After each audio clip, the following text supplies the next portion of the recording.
you. You so much.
What's that?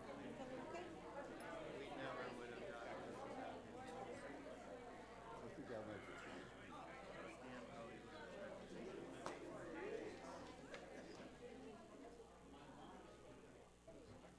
Sylvia, sit down up there. Let's see how it looks.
You're all set up, huh? Yeah, I got a poor man's Yeah.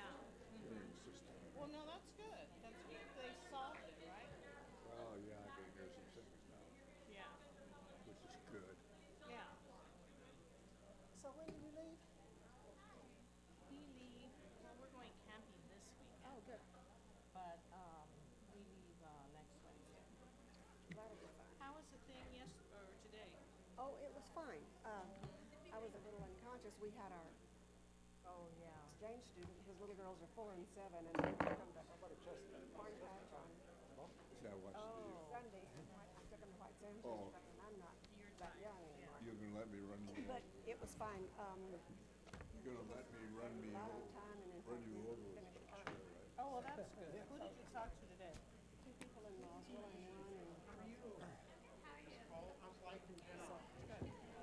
it was fine. Copious notes, and Stephen collected them. Yeah, so. no, that's what we did in the morning too, so. Who did you talk to in the morning? It was a principal from Georgia, the board president from Roswell, and then the parent and facilitator from Georgia also. And were they all? Very glowing. Everything was glowing. So, we can get started. Hi, Lauren. Where's Ed? I don't know. Where's Mr. Ed? No say. What's up with Ed?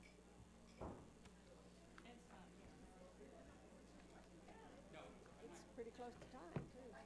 And he's always early.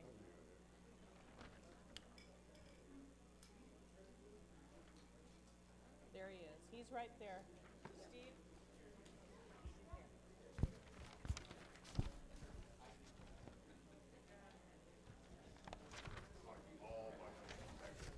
What would you like me to do? Go as slow as possible? Okay, all right. Okay. Okay. All right. 1 minute. That's it. It's already 6:30.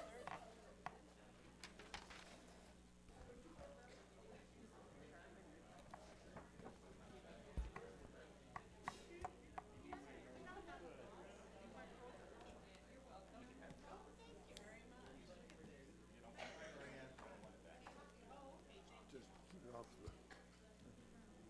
He told me, give him a minute. Okay, so we'll start. And Steve, calm down. Okay, let me put my phone on. Oh, yeah. All right. I need a pen. How are you? I'm good. Good? You tired? Well, they're short most of the time, but okay. Yeah. All right, where's my thing? Okay.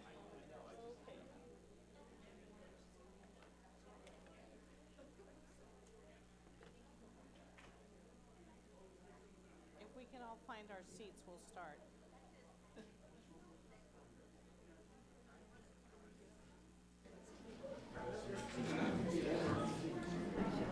There he is. Okay.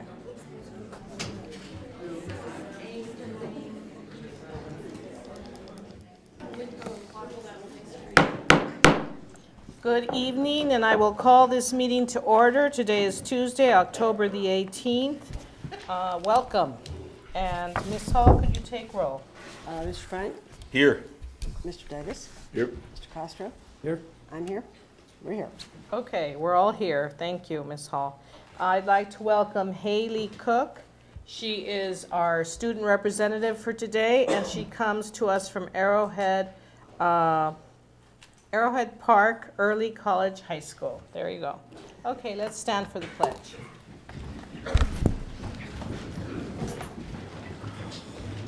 I pledge allegiance to the flag of the United States of America and to the republic for which it stands, one nation, under God, indivisible, with liberty and justice for all. Dr. Sanchez?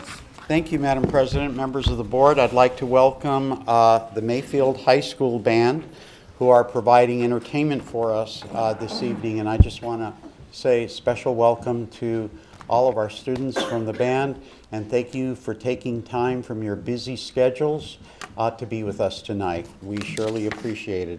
They will be performing Land of 1,000 Dances, Poker Face, Seven Nation Amy, and Zoot Suit Riot. The band is directed by Mr. Johnny Lang, and thank you, Mr. Lang, for being here.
Oh, you want some more? Yeah. Mr. Frank would like another song.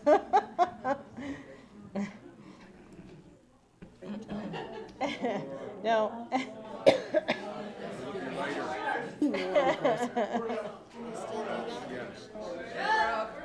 Gabe, let me your lighter. We're putting him on the spot.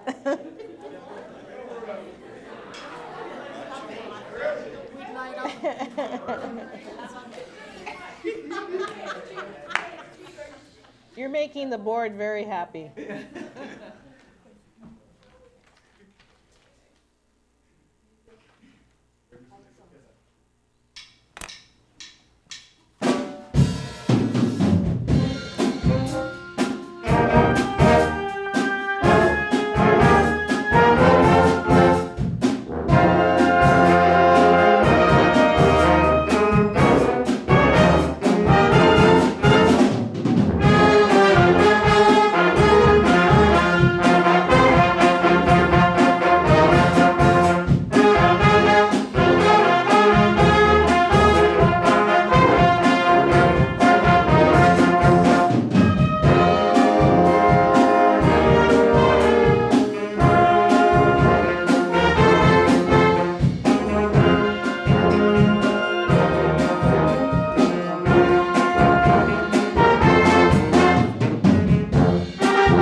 Thank you so much for taking that for us, or moving it forward. Thank you so much. We really appreciate it.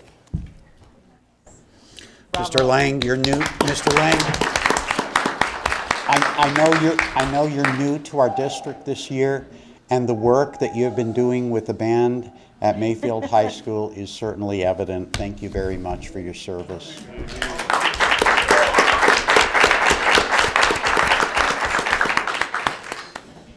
Well, that livens all of us up a little bit, doesn't it? I'd like to welcome students from Early College High School and NMSU government class. You want to stand up and welcome to our neighborhood?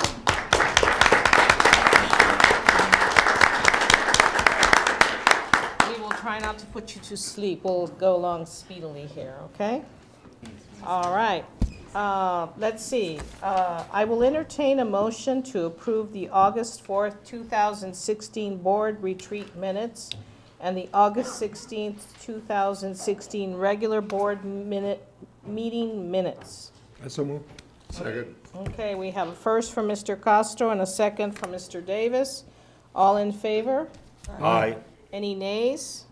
Okay, so that passes unanimously. We move on to the agenda. I will be removing item 5D4, or I will entertain a motion to remove item VD4, 5D4, approval of bids from the consent agenda to allow for discussion of the item. I will entertain a motion to remove the item from the consent agenda. And does anyone have any other requests to change the agenda? Which one are we gonna remove? We're removing 5D4. 5D4, which is approval of bids.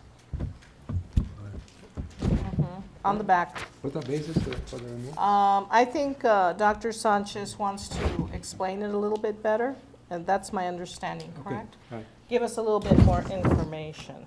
So I will entertain a motion to remove the item from the consent agenda. So moved. Second? Okay, we have a first and a second. All in favor?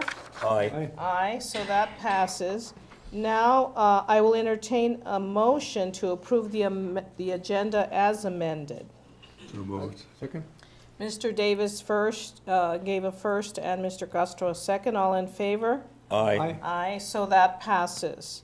We now move on to the consent agenda. I will entertain a motion to approve consent agenda items 5C1, approval of student out-of-state travel, 5C2, approval of Head Start documents, 5D1, approval of budget adjustments, 5D2, approval for property dispositions, 5D3, approval of vendor payments, and 6B1, third reading and approval of policy BA, board goals, and BAR for regulation. Anybody make a motion for me? Okay, Ms. Hall. Ms. Hall moves, and Mr. Frank seconds. All in favor of the approval of the consent agenda items? Aye. Okay, we all voted aye, so that passes. I need to report on the following. The board met in closed executive session on October the 11th, 2016, from 1:05 p.m. to 1:35 p.m. to discuss limited personnel matters, to consider applicants for the position of superintendent, and discuss applicant qualifications as permitted under Section 10-15-1H2 of the New Mexico Open Meetings Act. No other matters were discussed and no action was taken. So then I'm going to take a personal point of privilege. I have two things. One is to recognize and thank the Las Cruces Public Schools bus drivers. This is Las Cruces Public Schools School Bus Driver Appreciation Week. I wish to extend to them our sincerest thanks for transporting our students back and forth safely, for doing it with a smile, and for saying good morning and good afternoon at the end of the day to each of our students. They are key to the success of our schools. So I cannot give them each a flower, but I send them a hug and an emoji with a flower if possible, okay? So, for our bus drivers. Second, I'd like to take another point of privilege, is to thank Dr. Sanchez and his team for filing a successful appeal on behalf of our students at at what? I know, I was going to say Oñate Elementary, Oñate High School, to file a successful appeal and to reinstate our students. They are allowed to keep on playing, and I want to thank him and his team. And Dr. Sanchez, can you tell us who was on your team? I sure can, Madam President. I'd like to recognize the significant part of that team was Mr. James Shepacon, the principal at Oñate High School. And he's in the audience tonight. Mr. Louis Lucero, who is the assistant principal and reinstated athletic coordinator at Oñate High School, and Mr. Ernie Viramontes, of course, our district athletic director, and Michelle Ponce, and Joe Galvan for her assistance in helping us through this. Again, kudos to the entire team. Thank you, Dr. Sanchez, for filing that appeal. And the games go on, right? And the games go on. Before we move to public input, I would like to remind everyone that it is the board's practice not to respond to or take action on any statements made during public input. Each speaker is limited to 3 minutes. So I have one request for public input, and that is for Ms. Valdespino. I would like to request that I will comment on item 6A2. Okay, all right, I'll remind me, and we'll bring you up then at that time, okay? Okay, that moves us on to the superintendent report. Thank you, Matt. Oops. Trying to remember to turn off my mic when I'm not speaking, and I'd ask the rest of you so we don't hear all the paper shuffling. I kind of messed that up. Madam President, the first item on my agenda is to update you on the superintendent search process. And basically, I would like to inform the community that the search process is actually right on target. This week, we are conducting phone interviews. 2 members are gathering to conduct phone interviews with community members from the different districts that are represented by our finalists. That would be Georgia, Texas, and Roswell, New Mexico. However, I want to applaud the board, and I want the community to hear this. I want to applaud the board for agreeing to not travel to Georgia, Texas, and Roswell, and adhere to our moratorium on travel in the district. As you know, we've undergone some significant budget cuts, which we'll address in a little bit. This is a gesture of support for our tightening the belt efforts in the district, and I just want the community to know that the board stepped up to the plate voluntarily to do that, and I think that's very commendable.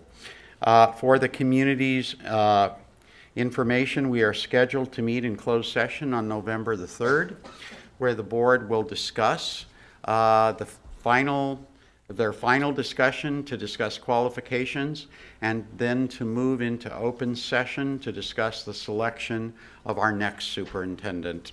It has been an honor to be part of this open and transparent process, and I appreciate all of the community support as we've moved forward. With that, Madam President, I'd like to go on to a budget adjustment discussion. The Cabinet, Dr. Marufo, Ms. Martinez, Mr. Hawkes, and Ms. Valdez, and Ms. Galvan, and I have been actively discussing our budget and the 1.5 reduction to the state equalization guarantee, which was in the amount of $2,720,000 and $720,370. That is $2.7 million was the amount that we will have to reduce from our current operating budget. So the state equalization guarantee, perhaps we need to think about renaming it, because it doesn't appear that it is now a guarantee anymore. So our actual operational budget in the district is about $187 million. We have unbudgeted cash balance of about $7.5 million, and an unaudited difference or an increase to the cash balance that was noted in your July report of about $3 million.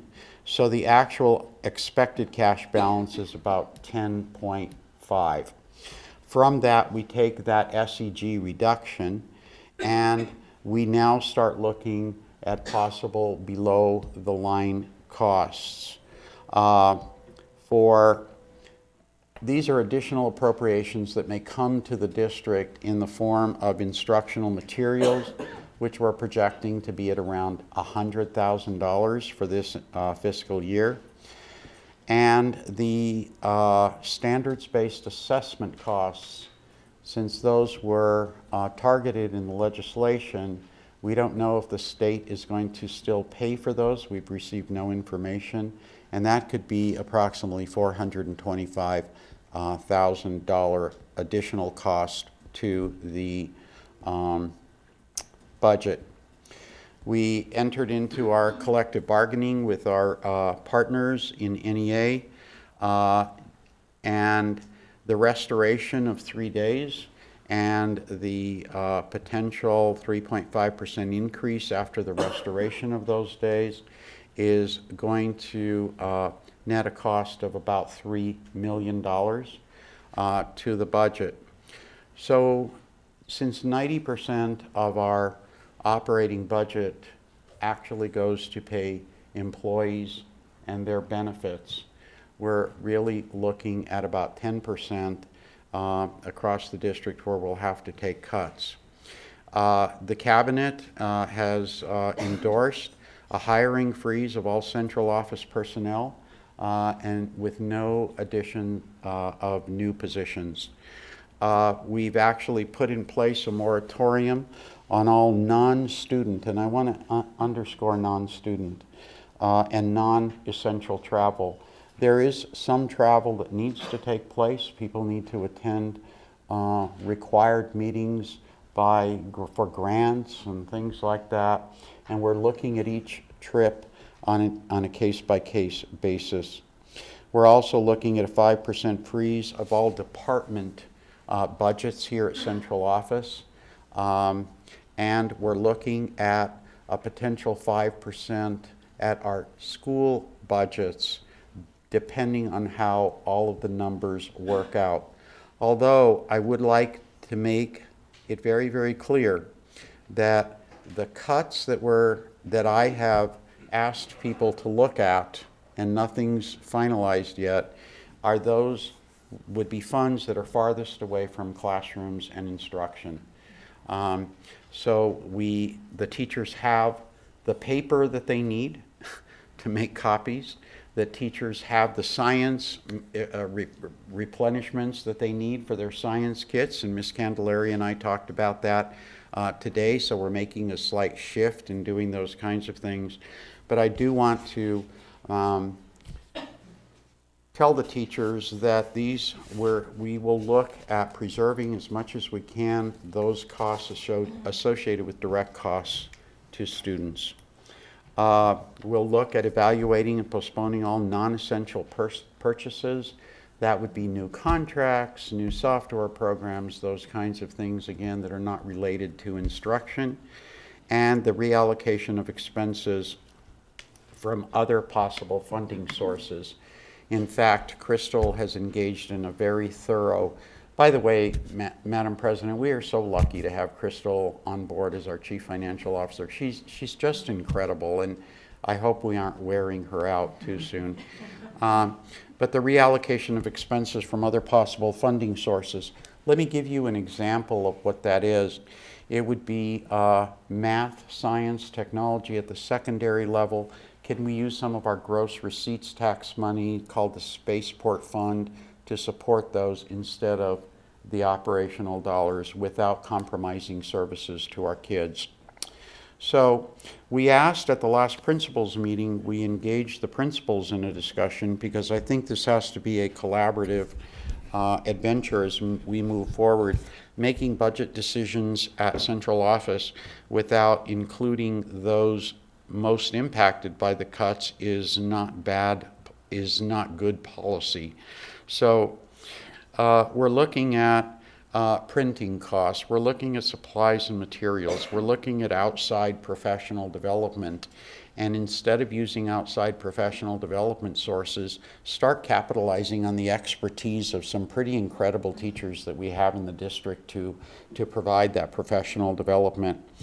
Not scheduling professional development when we're pulling teachers out of classrooms for days on end, because that will save on substitute costs for that, but actually redirecting some of those funds where we could give the teachers EHAs when they don't have to plan for their teaching and then go to professional development. And then, like I mentioned, software and subscriptions. So once we get our audited balance, Crystal, could you explain to the board when we will have to submit final numbers into the state budget system? Thank you, Madam President, members of the board, Dr. Sanchez. We will complete our audit and submit it to the state auditor by November 15th. Once the state auditor reviews that, it will probably be mid-December, even possibly early January, before that final audit report is released. At that time, we will be able to budget our audited cash. Hopefully as well, we'll have the numbers from the state that we will have to adjust down. And so with the additional $3 million in increase and at least the 2.7 reduction in SCG, we're going to budget the difference in areas that, if it's an increase, we'll budget in areas that affect the students. And so it'll be the middle of December or early January. And Madam President, to finish off, and then I'll stand for any questions that you might have. I am in the process of preparing a letter to our instructional staff, our educational assistants, our custodians, and our food service workers to let them know from me directly what the status of these budget cuts are going to be, and to let them know that we will preserve to the best of our ability those funds that are closest to classrooms and classroom instruction, and the essential services that we need to provide to our students as far as food services goes, cleanliness of our buildings and safetiness of our grounds and those kinds of things. So I want to get a letter out to them because I don't want teachers to think that they have to run their classrooms for the rest of the year on one ream of paper. And a lot of stories start to develop and a lot of scares starts to run rampant. And so I thought it would be best for your interim superintendent to actually send them a letter about what we'll put in that. And the cabinet and I will review that letter very, very carefully to make sure that we're not making any claims that we won't be able to keep, or to understate the belt tightening that we're all going to have to do. So with that, Madam President, I'll stand for any questions you have. Board members, do we have any questions on leave? I want to thank you for reaching out to all staff and letting them know, because I think that'll make everyone feel a little bit better and more reassured that, they're not going to have to count their leaves of paper, and that they will get through, and and the district will be there to support them. So, anyone else? Just want to say, Madam President, Yes. I really appreciate that you have your priorities on the right place, which is classroom instruction, and we thank you for that. Thank you. As I've said, Madam President, and I want to say it again to the community because I'm quite I never realized that being the interim superintendent would bring this much controversy in such a few short period. I thought it'd be, maintaining the status quo, getting ready for the new superintendent, and we had this budget crisis, which was like scary to say the least. But I do want to say that, I'll reiterate, I don't want the budget crisis and the lack of planning from the state in adequately funding public education as is required by our Constitution to be borne on the backs of our teachers and our students. And I think we owe it to them.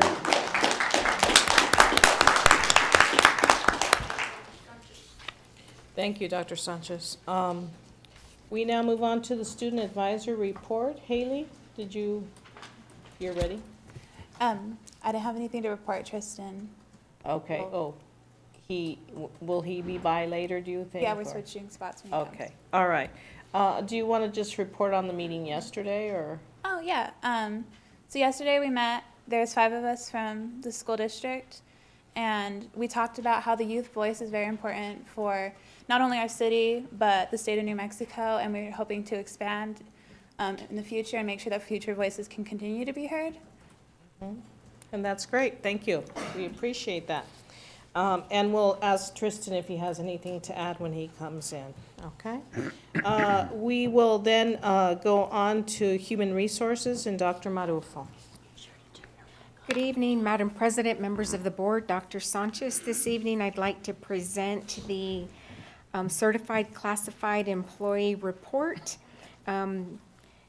We have 19 offers of employment for certified, 7 resignations, and 1 leave of absence. In the classified category, we have 33 offers of employment, 20 resignations, and I stand for any questions you may have.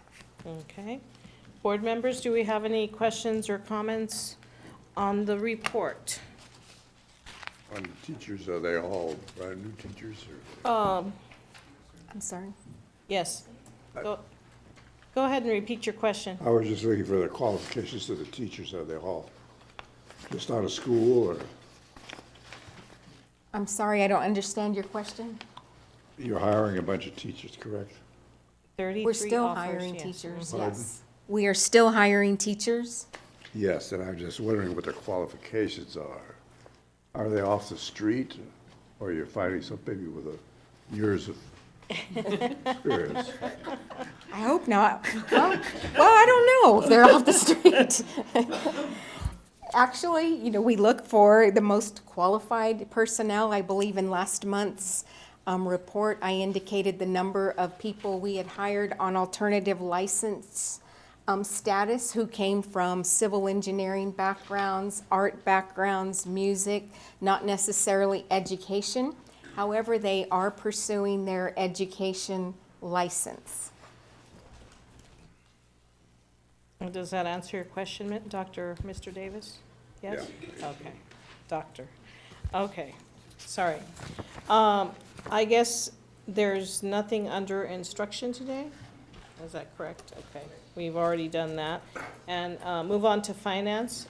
Ms. Valdez? Thank you, Madam President, members of the board, Dr. Sanchez. The first item, non-consent, is the approval of the bids. Did you want to talk to that, Dr. Sanchez? Yes, Madam President, I just wanted to inform the board and the community, the Hermosa Heights project actually came in a little over what was the original projected amount, and I just wanted to let the board know that when these original amounts are come in is when we put it out for the bond election and we set certain amounts. Well, the bond election amounts sometimes don't coincide with actual bids because it happens a year or a year and a half later. This one came in a little bit over bid, and I just wanted to inform the board that we have scoured the budget again to ensure that we have the necessary funds if you approve this bid, to move forward with the renovations to Hermosa Heights. The cabinet took this under consideration, and the biggest chunk of money that we could find for this actually comes out from House Bill 33? Thank you. I'm trying to remember. House Bill 33, and that was $310,000 that we had actually put in the budget to do the facilities master plan. Mr. Hawkes's careful research indicates that our facilities master plan doesn't need to be updated until 2018, so that money was available, so we redirected those House Bill funds to this particular project, and we actually located $150,000 more that was allocated for additional shade structures around the district. We've completed all of the bond projects for shade structures and elementary playgrounds. All of that has been completed, and there was $150,000 left, so we added it to that, and that should take care of the work that we need to do at Hermosa Heights. Also asked the architect to be here in case you all had any questions about that particular bid. Okay. So then we need to go ahead and vote on this. Do board members have any questions for the architect or for Dr. Sanchez on Hermosa Heights? No question. Okay, so we thank you for the explanation. Thank you for being here. And I will entertain a motion to approve the bid on Hermosa Heights, the kitchen and the parking lot and the Multi-purpose room. and the multi-purpose room. So moved. Okay, we have a first Second. and a second, Ms. Hall and Mr. Davis. All in favor of this? Aye. Aye. Aye. Okay, and it is unanimous. So Hermosa Heights will get their renovation. Very good. It's a good thing. They need it, okay? I know the principal's here. She's probably quite happy. Oh, there you go. You're welcome, most welcome. Okay, so then that takes us on to number 5. Thank you, Madam President, members of the board, Dr. Sanchez. I'd like to introduce Roberto Lozano as he would like to share our appreciation to Citizens Bank for the donation of a sign.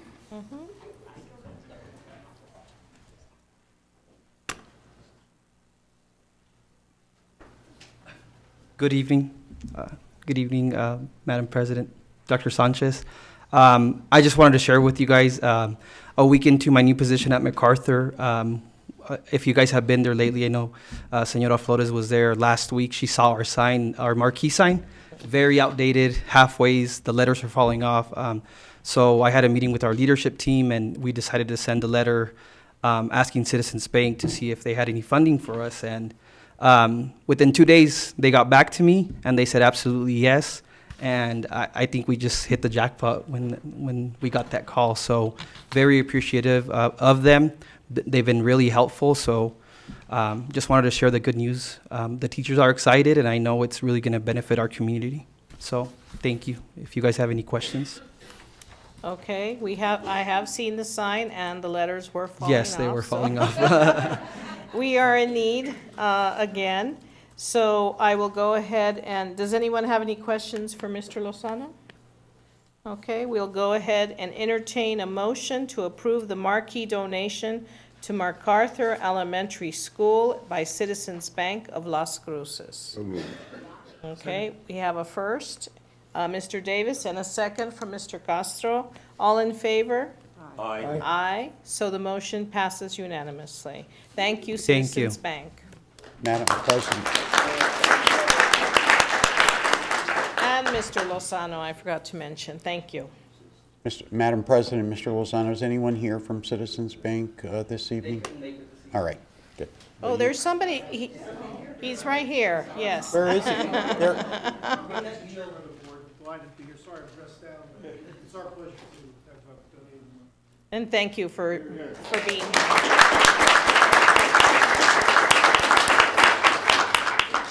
Okay, so then, yes, Ms. Valdez. Madam President, members of the board, Dr. Sanchez, earlier this morning, we had a bid for the bond sale that was approved, and Regina Gaisina from RBC was able to join us this evening and has information to share on that. I also have hard copies of the information that she'll be presenting if you'd like that now or later. Let's see, do we need it now? Do you want the hard copies now, board members? Or we have it on the screen, so I think we're okay. Yes. Good evening, Madam President, Board. Earlier this morning, we went for a competitive sale on second series of your bonds, and the winner was JP Morgan and Chase. We received total of 7 bids, which is really good considering the current market environment. The final true interest cost to the district we've received was 2.65%. In the brief summary, you can see on page 2 all the bidders which were bidding on the bonds this morning. You can see JP Morgan came with initial lowest bid of 2.7%. After we readjusted the numbers, the final bid was 2.65%. On the following page, you'll see some details of the sale. The final par amount of bonds was $18 million. We received a premium of $2.094 million, which net of underwriter's discount resulted to the premium to the district of $2.054 million. The district was able to maintain its rating with Moody's of AA3 and AA1 enhanced. So I want to thank Crystal for all her hard work and Dr. Sanchez, thousands of phone calls and countless emails. So definitely congratulations on that. And page 4, you will see the pricing results, the interest rates we received this morning. And the following 2 pages will show you the debt service requirements of the district after the sale. the final numbers are included. And page 6 just shows the debt service schedule just alone for the Series 2016 C bonds. And page 7, you will see your historical true interest cost for your past sales going back to 1991. So definitely still favorable conditions for the issuers. Good time to be an issuer, so congratulations to the district if you have any questions. Okay, well, thank you for your presentation, and it does look good. Board members, any questions? So we're good? And so then I will go ahead and entertain a motion to approve the bond sale resolution. So moved. Okay. Mr. Davis first and Ms. Hall second. All in favor of this resolution? Aye. Aye, so the motion passes and we proceed. Thank you to your work, we appreciate it. Okay, Ms. Valdez? One more thing. Thank you. The board financial report for the month of September is available for review. We did complete the quarter, and we will have what we call the actuals that are submitted to the Public Education Department. We'll have that available at the next meeting, and that will be for the full quarter. We did not see anything extraordinary in the report, but stand for questions on that. We didn't have one, did we, in our packet? Or was it in our packet? Oh, the financial report? For some reason, I must have missed it. I'd be happy to send that to you if you'd Okay, like. all right, yes, okay, that'll be fine. Any board members, do you have any questions on the financial report? Okay, thank you, Ms. Valdez. That will take us now to operations. Good evening, Madam President, members of the board, Dr. Sanchez. In your board packets, you have our regular monthly construction projects update, and I stand for questions. And that I did see. And any questions for Mr. Hawkes? Okay, we're moving right along here. Good. Okay, very good. So then we go on to board items, new business, and this is now the ratification of collective bargaining agreement between LCPS and CSEC, Las Cruces. So, did you want to speak at this point or for the next one? For the next one. So then I will go ahead and entertain a motion to ratify the collective bargaining agreement between Las Cruces Public Schools and CSEC Las Cruces. I need a motion. So moved. Okay. Second. Okay, I have a motion from Mr. Frank and a second from Mr. Davis, and we need to take a roll call vote. Ms. And Hall. Madam President, just to make sure that we're all on page here, yes. I just wanted to summarize, I asked Sean Baum Oh, to yes, summarize this for us. This agreement will last until June 30th of 2018. The wages and allowances section was previously agreed upon and ratified in June with an average 5.7% increase on the classified employee salary schedule, and that was an averaging, so employees would get varying rates. New language clarifies and updates several sections which were previously ambiguous or out of date, and it establishes an MOU, a Memorandum of Understanding Committee, to study placing associate librarians and library assistants on the educational assistant salary schedule, and that's what this ratification will codify. Okay. So then we have a motion and a second, and we will now take, does anyone have any questions before we move on? I keep forgetting to ask. Actually, I do have Okay, a question. Mr. Frank? It's about the committee that's going to be formed, it's going to look at the salary schedule for the purpose of indexing, compressing, and developing the schedule. I just would like to understand kind of more what that really means. I mean, Okay. I understand compressing, I think, but I'm not sure. Could you turn your microphone on, please, Ms. I think we all turned them off because we finally could, Doran. you know. No, So I have a question about the committee Okay. that's going to be formed for the purpose of taking a look at the salary schedule, for the purpose of indexing, compressing, and developing. okay. Madam President and Mr. Frank, that is actually part of the NEA LCPS agreement, and we'll talk about that perhaps at the next one. And I'll ask members of the bargaining This is team to CSAC. address that for you. Right now, we're doing CSEC. Doran, I'm sorry. Okay, no, that's all right. I mean, it's important that we ask these questions. So then we will go ahead and take a roll call vote on, Yes. Mr. Davis? Yes. Mr. Castro? Yes. Mrs. Flores? yes. And I vote yes. Okay, so that passes the ratification of collective bargaining agreement between LCPS and CSEC. Now we will move on to the ratification of wages and allowances as negotiated between Las Cruces Public Schools and NEA Las Cruces for the school year 2016-17. And I will now ask Ms. Valdespino to come on up afterwards. Okay. Madam Okay. President, Yes. if you'd like, I can summarize for you Okay, what is go in this agreement. This basically restores the certified employees to 183 contract days.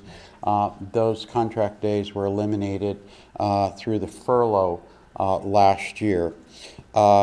Every certified employee will receive a 3.5% increase in salary. Even though we know the dire financial situation in Santa Fe, I'm going to reiterate, I don't believe that the shortcomings of our state's budget should be borne on the backs of our teachers. Ensuring that the teachers in Las Cruces see a raise in pay has been one of my personal goals as interim superintendent, and I wish I would have been here for the other bargaining, but I wasn't. And I'm very, very pleased that Las Cruces Public Schools is able to make that happen this year, even though it will be difficult. Additionally, an MOU committee will be established this year to explore compressing and indexing the certified employee salary schedule. And Mr. Frank, we will ask somebody to come up and explain what that means to you. And NEA is in the process of ratification. So I wanted to make it clear that the board will need to vote to ratify conditionally based on the ratification by the membership of NEA Las Cruces at a future date. Which takes place And tomorrow? Mr. Barham, could you please come forward and address Mr. Frank's question about compressing and indexing the certified employee salary schedule? Certainly. Madam President, members of the board, Superintendent Sanchez. Mr. Frank, it's indexing is where we make it as efficient as possible on the salary schedule, so that if we were to apply a raise in the, if we call it the bottom cell, beginning teacher, very first year, so step 0, that raise would be applied throughout. It would trickle down kind of and spread throughout the salary schedule. Indexing is also another way we could do improvements to the salary schedules is to look at compressing. Currently, some of our salary schedules go up to over 30 steps. It's advantageous for employees to get to the bottom or top, however you want to look at it, of that salary schedule as soon as possible. Compressing would look at reducing the number of steps so that employees could climb faster through the salary schedule. So that's what the MOU committee would be studying and bringing forth some recommendations on. Okay, well, thank you for that explanation. I was not aware of it either, so we thank you. appreciate it. Thank you. Yes. Okay, so, we should go ahead and, yep. Did you have something to say, Ms. Par Sanchez? Go ahead.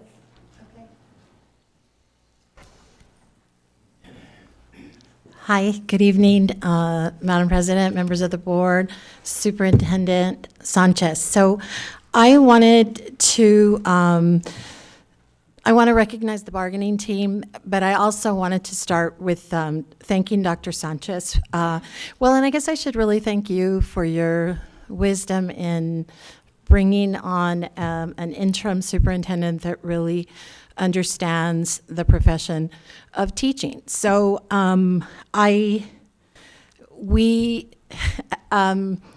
believe that Dr. Sanchez has a deep understanding, and just because of the fact that he left here at the superintendent level and went into the classroom speaks volumes to educators, I would think, around the state, that and then his passion for teaching is still intact, because that's a beautiful thing. So we wanted to thank him. I want to thank our bargaining team. Bruce Hartman is on the bargaining team, and we also had Denise Corrales, who? Mike Gom, Dean King from the high school. Oh yeah, that guy Steve Cianes. And Amy Simpson. And I was there very infrequently this year, thank goodness. And so it was really Bruce. So Bruce was also, and I would just add about the indexing, that somehow our salary schedules got out of whack, where they don't really make sense and there's no rhyme or reason. If you think of a spreadsheet and you think of the cells on a spreadsheet, when you apply like a 3%, there isn't the space between for the years of service or for education. It doesn't make sense the way the cells exist on the salary schedule. So sense needs to be made of the salary schedule. That's the indexing part. So, and Bruce, did you want to? Good evening, Madam President and members of the board and Dr. Sanchez. NEA Las Cruces is happy to report that the NEA Las Cruces bargaining team has reached an agreement for compensation for the 2016-2017 school year.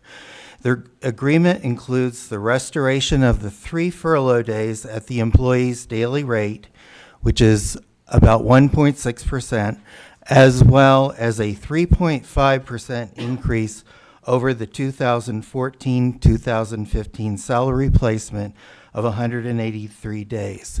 The total increase above current certified salary is 5.1%.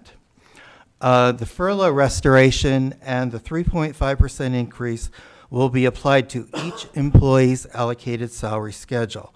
Certified employees will be moved 2 steps on the 2016-2017 salary schedule. This morning, we sent out to our membership for approval of the mentioned proposal. We have a high confidence that our membership will approve the proposal. This salary agreement is a remarkable achievement by the bargaining teams, and I can assure you that this pay increase is long overdue and greatly appreciated by our members. And as was mentioned, we're still continuing bargaining. This is just the compensation proposal. And I just wanted to speak a little bit to the MOU. The reason that both bargaining teams agreed on the MOU is because we have 7 different salary schedules.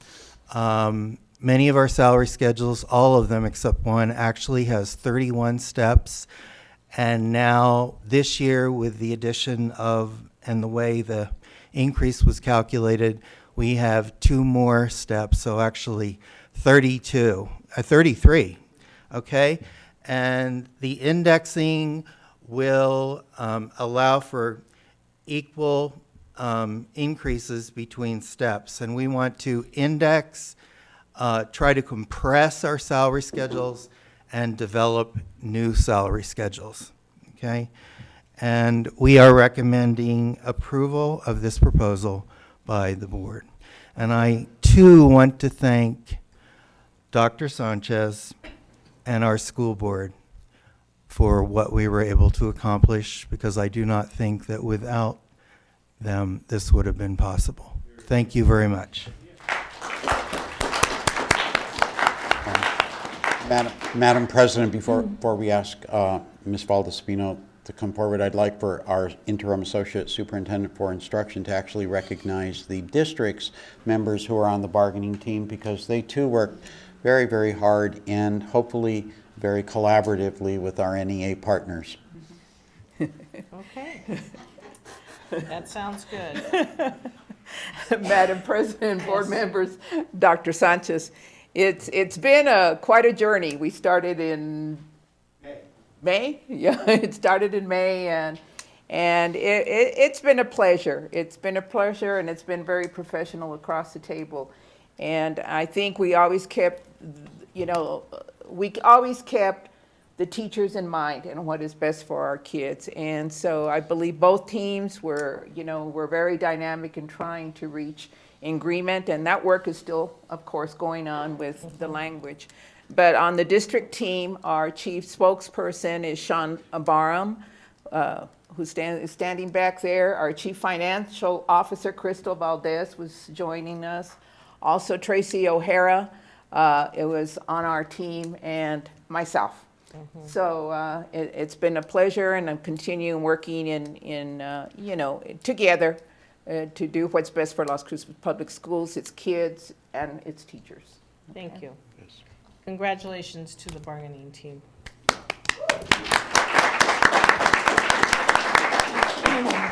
So we'll go ahead and ask Ms. Valdespino, and then we will take a vote. Thank you, Senora Flores, Superintendent Sanchez, and school board members. First of all, my congratulations to NEA Las Cruces for quite a successful wage and allowances agreement. And so my congratulations to them. Again, they're certainly deserving of it. And I'm thrilled for them. However,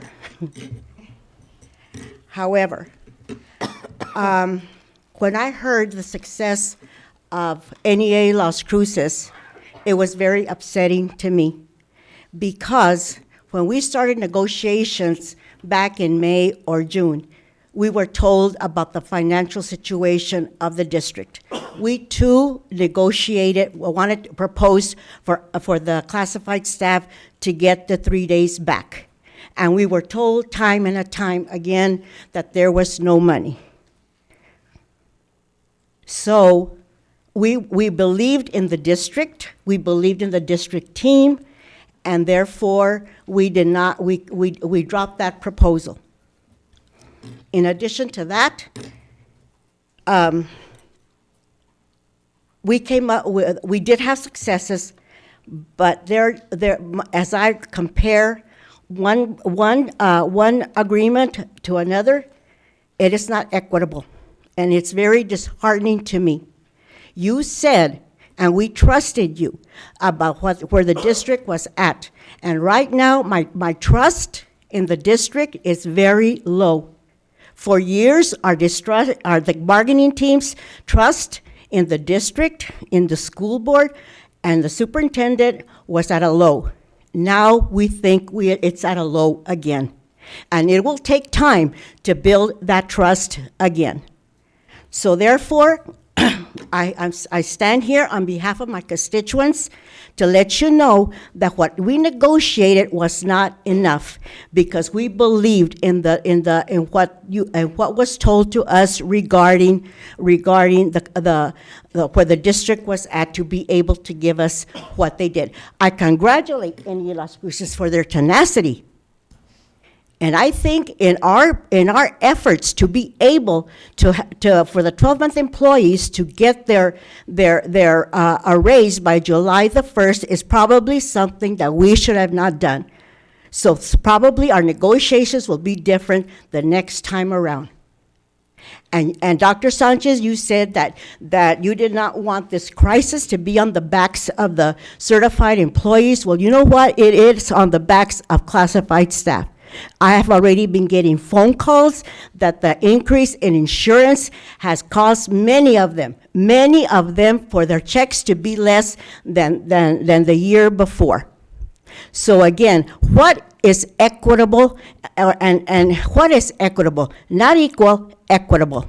How disheartening are classified employees. Your employees are going to be my constituents, and this is not right. It should have been the same for both employees, for the classified staff to get their 3 days back, in addition, for every single employee to get the 3.5. Ours was an average. The lowest was a 1.5. And you compare salaries to our classified salaries to our certified salaries. Should they get more? Absolutely. But don't screw the classified employees, because that's how they feel right now. And once this gets out there, they're not going to call you all. They're going to call me. And how am I going to explain that to them? So I hope at the next negotiations, we will be as tenacious as NEA Las Cruces, because by golly, again, we feel that this is not right. Thank you.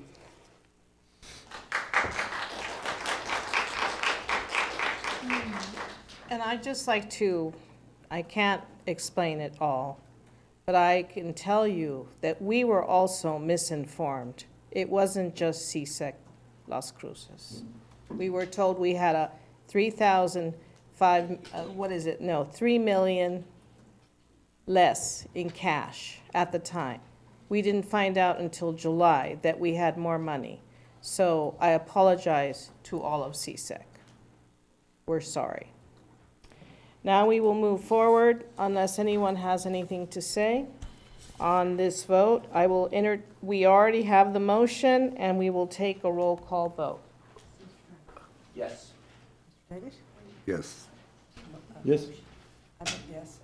And I vote yes, and so this passes contingent on ratification by NEA Las Cruces. Madam President, Yes. Tina's telling us that we didn't have a motion. You call for a motion for this yet? We did? I thought we did.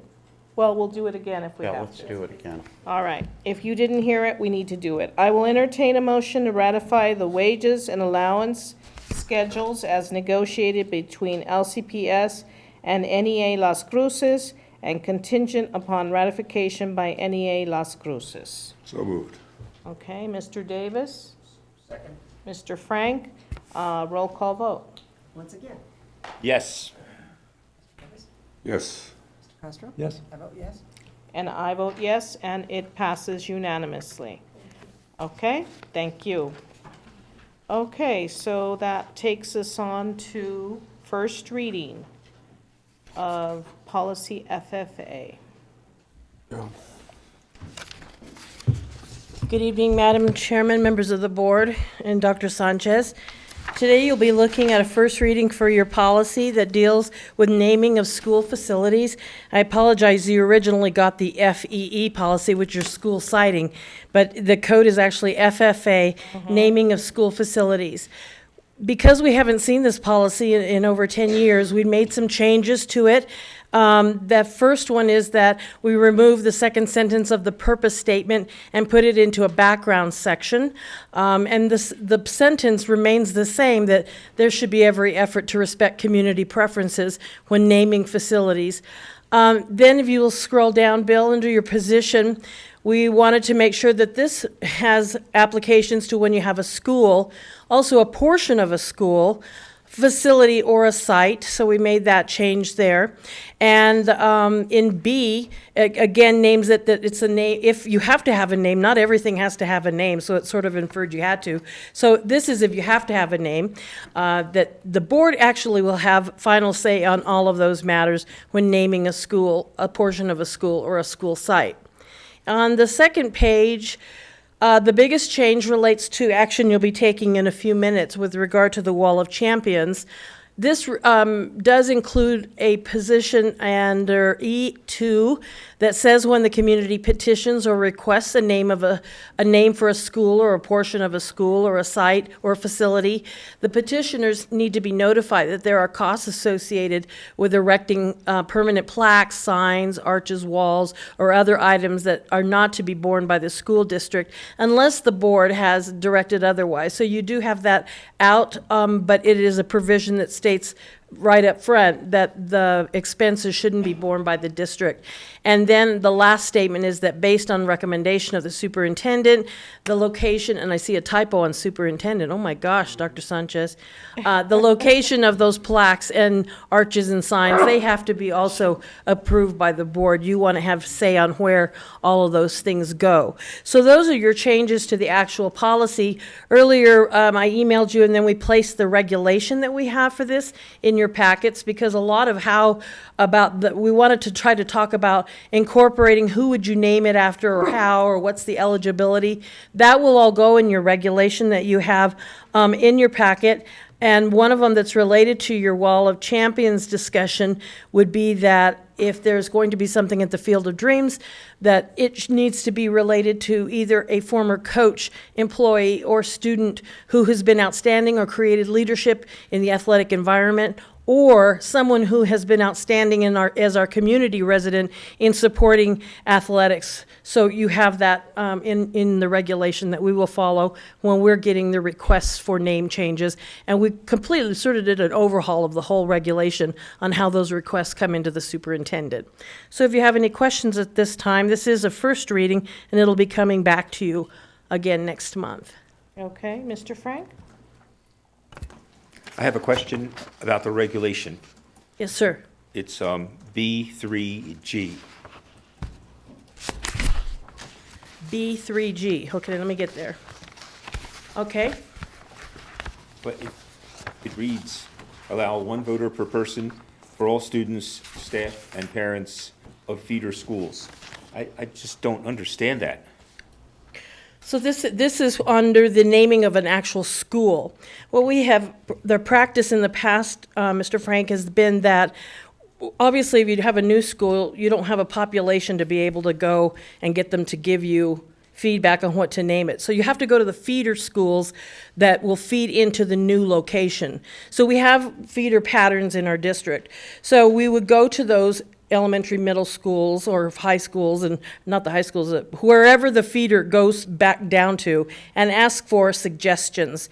The way that we have in the past been able to ensure it's just one name, one vote, one name, they have the list of all of their kids, and when the parent or the child comes to vote, it's marked off that they've already voted, so someone can't, just be really happy and do multiple votes. So everybody gets to vote if you're in that feeder pattern, and then those are all collected and being able to be sent forward to the superintendent's office. So that's what the feeder patterns are for. I hope I didn't explain that very well, but do you have another question on it? So it means kind of one vote per family? Actually, it's per person, per student, and per mom and dad. And those are things that aren't delineated specifically. If you wanted to have the rights to have the father vote and the mother vote, sometimes we've just said one vote on a family. Problem is there's a lot of divided families, and then the father would come in not knowing the ex-wife voted. It was just easier sometimes just to have, if you're the parent, you get to vote, and if you're the parent, you get to vote. And then, of course, the child gets to vote. And it also has staff included in that? Yes, the staff at those feeder schools, yes. Even though it's possible that some of those people wouldn't be part of that new school, but it's a way to involve more community stakeholder input. Some of them potentially would move to the new building. Okay. Okay. I think I get it. Any other questions? Okay, Mr. I just have something that comes to mind regarding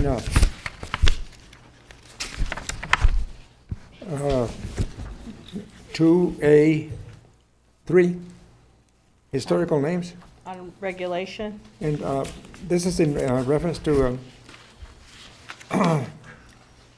making some kind of notation the past, I think we have neglected the Native American heritage in the naming of some of these places and buildings and stuff. And I think we ought to address that. If you're looking at, are you looking at the policy or the regulation? You know what's great about that, Mr. Castro, is that we could include that. Several boards ago, they wanted to make sure that women and minorities were equally represented, and that's why it's in here. You could expand that, and we could also put in Native Americans. That would be perfectly appropriate. I'm sure, Dr. Sanchez, we wouldn't have any problem adding that. Okay, thank you, Mr. Castro. I have one question on the policy itself. It says rename what is it, a portion of a school. That sounds kind of clunky to me. Would it be better to say a building, a field? Or a specific site, Yes. like when they did the Bob Gaines. That was the Yes. auditorium. Right, at you want it Cruces. to be, instead of a portion of the school, the portion, language? yes. Uh-huh. Sure, A it could be. building, a field or a site. Right, because it could be the wing, it could be It could one be a room, it could be, let me find a different way to describe that. It's not the whole school, it's just a specific Right, location in the right, school. and maybe in parentheses, explain what a portion of a school Yes, could be. okay. Yes, like we did in the regulation, we could do Yes. that, because it says playgrounds, Right. gym, theater, yes, okay, It that'll be just good. sounds clunky. Sure.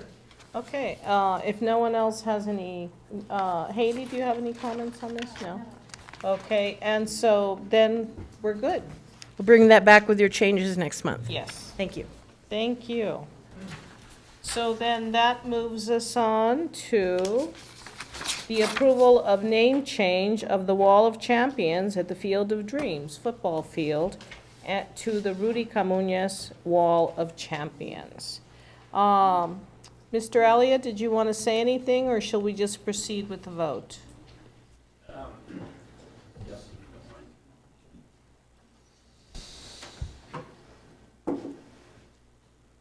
Madam President, members of the board, and Dr. Sanchez, we have in attendance with us Rosemary Communis, Doreen and Tom Hutchison, and Claire and Dave Hawkes of the Communis family, and Jimmy Michael of our committee. At one point, we had talked about, at our last presentation, about adding to the naming of the signage, Rudy Camuñez Wall of Champions, of adding to the area on that fence of the plaques for the recognition of Coach Camuñez, Rudy, Jim Bradley, and basically a criteria of the folks that would be included in this Legends area. And I was wondering if that's included in this language or not. Yes. It is. Okay. Thank you. Okay. So then we'll go ahead, I will entertain a motion to approve the name change of the Wall of Champions to the Rudy Camuñez Wall of Champions, noting that this will incorporate the inclusion of commemorative plaques of noted individuals. That's what you were asking about, correct? Yes. Yes, okay. All right, so do I have a motion? So moved. Second. All right, Mr. Frank and Mr. Castro, all in favor? Aye. Aye. Aye. And so the motion passes and it will proceed. Thank you. Madam President, members of the board, and Dr. Sanchez, thank you very, very much for your support.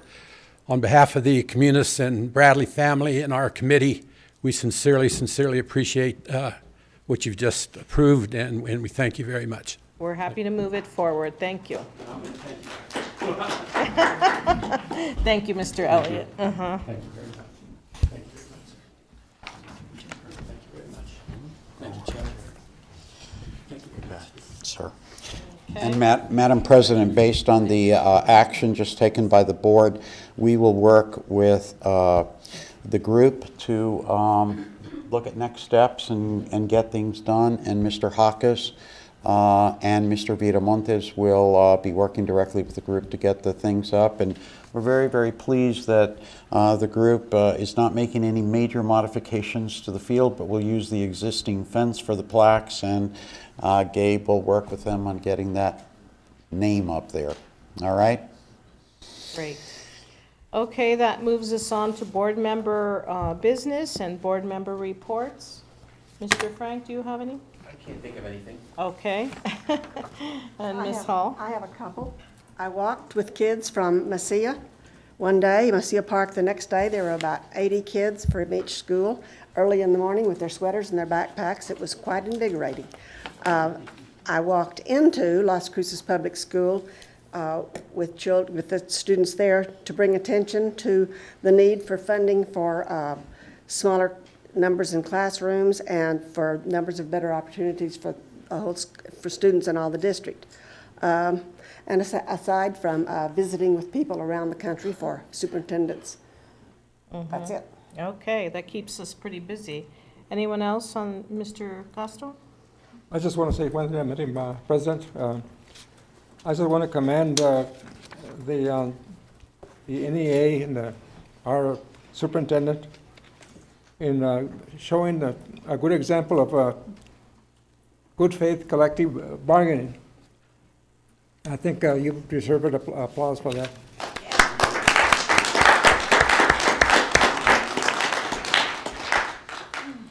Thank you, Mr. Castro. I'm going to go ahead and read my statement. I had the privilege to speak to 7 classes at Centennial High School with a team that was registering 18-year-olds to vote. I talked about the importance of voting and what it meant to be a good citizen. We attended the band exhibition at the Field of Dreams. We all did. We were all there. Well, Mr. Davis wasn't there, but 4 of us were there.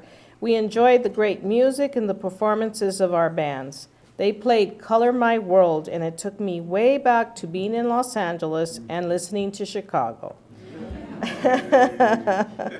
I went to Las Cruces High School. Well, several of us went to Las Cruces High School to the academic awards, and I reminded the seniors to have fun. We had our community forums for our finalists, and it was an overall success. Again, thanks to all that organized that big effort. It was a big effort, but it was well worth it. I walked with students at Connolly, and it was a nice, cool morning, and enjoyed the walk with Mr. Frank. So he may not remember, but I do. I visited MacArthur Elementary and took a few things to my former 4th and 5th grade student, now Miss Duarte, who works under Mr. Lozano. And it was a joy to see her teach, and I enjoyed being back in a 5th grade classroom. Congratulations again to the Oñate football team for having their NMAA decision reversed so that they can continue to play with their heads held high. We appreciate the team that presented their case and are happy with the outcome. I also managed to stop by Las Montañas Charter School and got a tour of the new school. I did not have time to stay for the ribbon cutting, but I thanked those that were involved in the redesign of the building. It really turned out very nicely. Finally, congratulations to Chuck and Helen Davis for being recognized yesterday at the City Council meeting.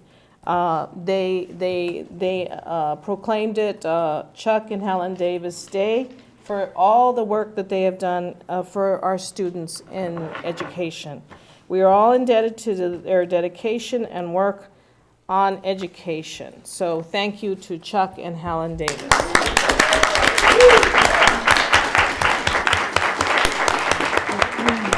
Yes, we should.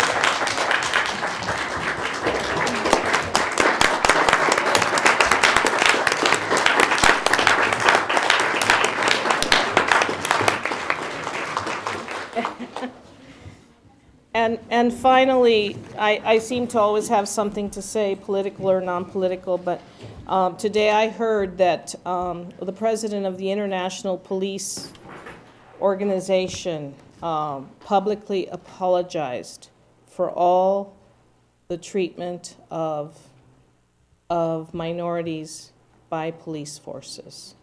I think this is the first time I've heard anyone apologize for that treatment.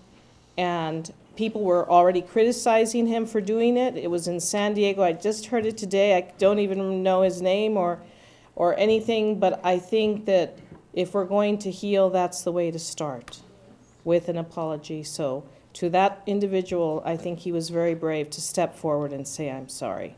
And let's see, that's all I have to say on that. And I remind our board members, tomorrow we have our joint work session with the City of Las Cruces at 1 p.m. We will see you all there. And then we have a regional meeting next week, and we'll continue interviewing the people that work around our finalists for the rest of this week. So we are fairly busy. And yes, ma'am. If I may, Madam President, Yes. I left someone off our bargaining team, Uh-oh. and I would be very ashamed of myself for doing that, but we could have also, on our team was Herb Torres. Oh, yes. And very appreciative of all his expertise, so. Thank you. Thank Thank you you for for them. remembering him, and we thank him and next time we see him. Okay, so if nothing else, I will entertain a motion to adjourn. So moved. Second? Okay, we have a first from Ms. Hall and a second from Mr. Castro. All in favor? Come on. All in favor? Aye. Thank you. Good night. Oh, boy.